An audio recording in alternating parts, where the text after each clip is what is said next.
setia, takkan meninggalkan,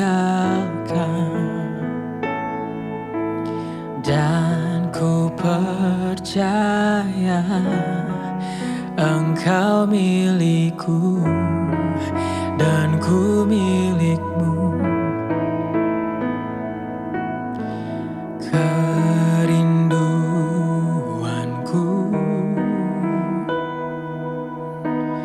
tinggikan namamu,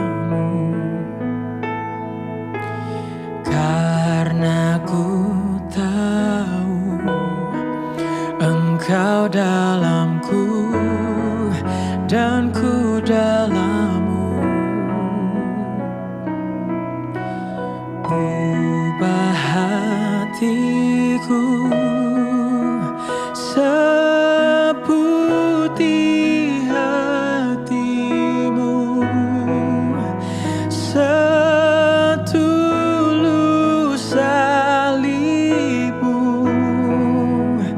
kasihmu Tuhan. Biar mataku seperti matamu, pancarkan kasihmu. Ku mau jadi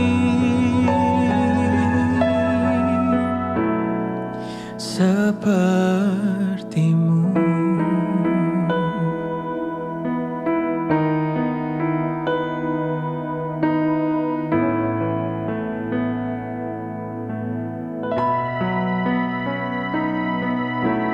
Kerinduanku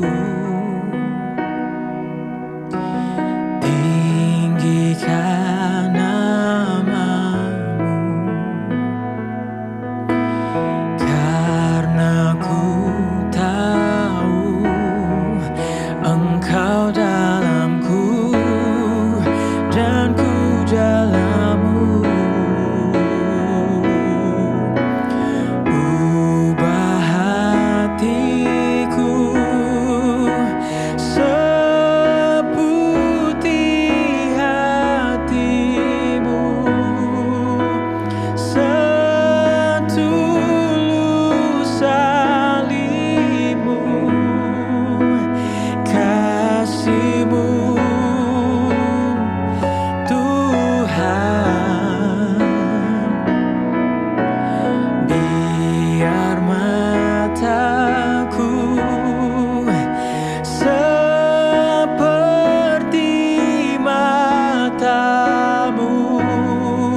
Shalom sahabat Morning Grace, kiranya hari ini hati kita dibuka oleh Tuhan untuk mendengarkan suara Tuhan dengan lembut dan tentunya mengubahkan hari kita. Mari sebelum kita merenungkan firman Tuhan, kita meminta pertolongan dari Tuhan. Ya Tuhan, kami bersyukur jikalau di hari ini kami boleh memiliki kesempatan yang indah untuk kembali beraktivitas, untuk kembali melakukan segala tanggung jawab kami. Tuhan, sebelum daripada itu kami meminta kiranya kami dipenuhi oleh Roh-Mu untuk memahami firman-Mu dalam ketika kami melangsungkan kegiatan kami pada hari ini. Berbicaralah ya Tuhan, karena kami telah sedia untuk mendengarkan firman-Mu. Amin. Sahabat Morning Grace, hari ini kita akan membaca Alkitab dari Lukas pasal 18 ayat 11 sampai 12. Orang Farisi itu berdiri dan berdoa dalam hatinya begini, "Ya Allah, aku mengucap syukur kepadamu karena aku tidak sama seperti semua orang lain, bukan perampok, bukan orang lalim, bukan pezina, dan bukan juga seperti pemungut cukai ini. Aku berpuasa 2 kali seminggu. Aku memberikan 1/10 dari segala penghasilanku." Sahabat Morning Grace, dunia sosial media sempat diwarnai dengan topik cinta diri yang berlebihan. Di dunia psikologi, mengenal istilah Narcissistic Personality Disorder atau yang kita kenal NPD. Sebuah pola kepribadian ketika seseorang memiliki kebutuhan besar untuk dikagumi, tidak suka menerima kritik, atau cenderung memanipulasi orang lain demi mempertahankan citra dirinya. Orang dengan kecenderungan narsistik ini sering tampak percaya diri, tegas, bahkan mengagumkan. Tetapi di balik semua itu, ada ego yang rapuh dan juga haus validasi. Hal ini berakar dari seseorang yang takut terlihat kecil dan tidak berarti. Dan ironisnya, kecenderungan ini bisa menyusup kemana saja, termasuk ke dalam kehidupan rohani. Nah, kadang tanpa sadar, seseorang bisa melakukan hal yang sama. Hanya kali ini dibalut dengan ayat-ayat Alkitab mungkin, atau kata-kata rohani. Disinilah muncul yang kita sebut narsisme rohani. Narsisme rohani ini bukan hanya soal aktif pelayanan, tapi tidak ada yang notice dan puji, mau terlihat rohani dari siapapun, tapi tersinggung saat dikoreksi. Ada juga yang menggunakan Alkitab bukan sebagai cermin untuk dirinya, tetapi sebagai alat untuk menundukkan orang lain. Nah, narsisme rohani ini sering tampak sangat spiritual, sangat kudus, sangat aktif, bahkan sangat meyakinkan. Tetapi motivasinya tentu bukan Kristus, melainkan ilusi tentang dirinya sendiri. Nah, sahabat Morning Grace, Yesus menceritakan sebuah kisah yang sangat keras, namun sangat dibutuhkan banyak orang. Orang Farisi hadir di sini bukan hanya sombong, tetapi sedang mengalami narsisme rohani, memakai doa untuk meninggikan diri, membandingkan dirinya dengan orang lain untuk merasa superior, dan bukan mencari anugerah tetapi mencari pengakuan. Yesus sendiri tidak berkata bahwa orang Farisi itu kurang rohani, melainkan kehilangan inti rohani itu sendiri. Bagaimana agar kita menjaga hati dari narsisme rohani ini? Langkah pertama, bukan memperbaiki perilaku, tetapi mari meluruskan pandangan kita. Bukan pada diri sendiri, tetapi pada Tuhan. Pemungut cukai dalam Lukas 18 ini tidak datang membawa prestasi, tetapi kejujuran. Menunjukkan ada seseorang yang lemah, tahu bahwa dirinya itu butuh Tuhan, dan justru itu yang membuatnya pulang untuk dibenarkan. Sahabat Morning Grace, mungkin hal itu juga yang Tuhan rindukan dari kita.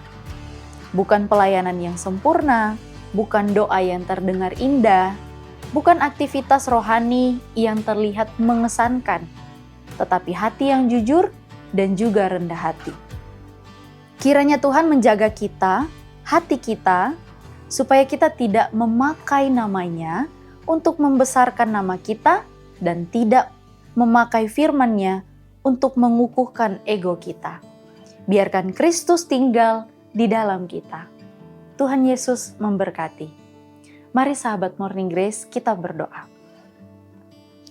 Ya Tuhan, kami bersyukur karena melalui firman-Mu, Engkau menyingkapkan bagian-bagian dalam diri kami yang sering mencari pujian lebih daripada mencari-Mu. Ampuni kami ketika kami berpelayanan, berdoa, atau kepedulian kami berubah menjadi cara untuk meninggikan diri, bukan memuliakan Engkau. Ajari kami melayani dengan keheningan tanpa perlu pengakuan, dan bentuklah kami menjadi pribadi yang rendah hati. Kiranya setiap hal yang kami lakukan kembali kepada Engkau sebagai persembahan yang tulus. Dalam nama Tuhan Yesus kami berdoa. Amin. Bapa Kau setia, takkan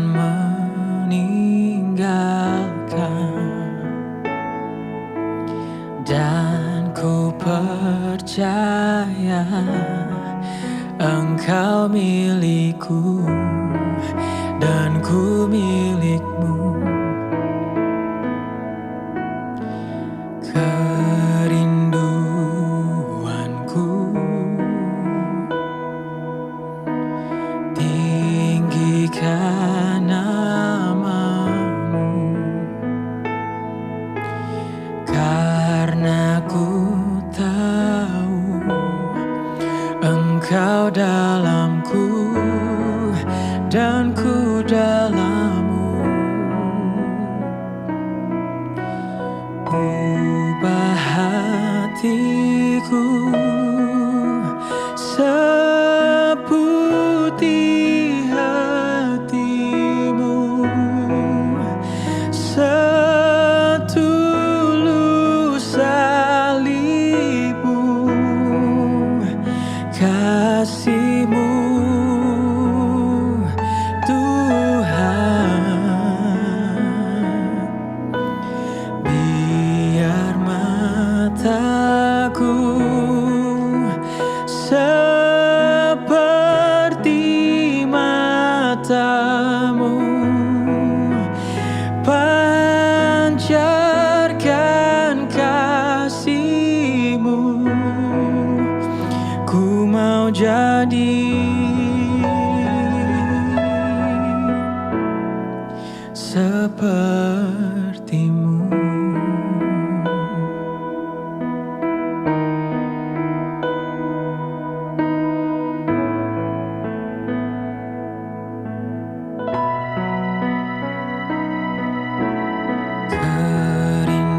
Kerinduanku tinggikan namamu,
sepertimu.